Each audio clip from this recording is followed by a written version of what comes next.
महिलांको अजब मकदमा कामुड़ी देला बुला कुकुर 20 लाख टंका दाबी कले महिला।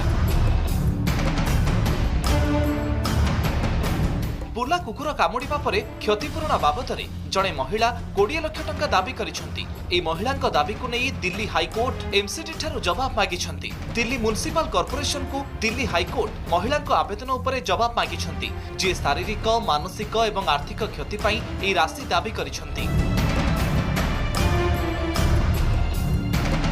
एई वर्ष मार्च रे दक्षिण दिल्लीर मालभिया नगर रे खिड़की गाँ रोड निकट में मोटरसाइकेल पछरे बसिथिबा से महिला गोड़ को एक कुकुर कामुड़ी थिला। से दाबी करिसेंती जे हा बुला कुकुरंको एक दलर आक्रमण थिला। मजादार कथा हेउछि महिला जनक पंजाब एवं हरियाणा हाईकोर्टर 2023 फर्मुला अनुसार 20 लाख टंका क्षतिपूरण दाबी करिसेंती। पीड़ितांक शरीर में दांत चिन्ह संख्या एवं चमड़ारू मांस बाहरी कि नहीं ताहा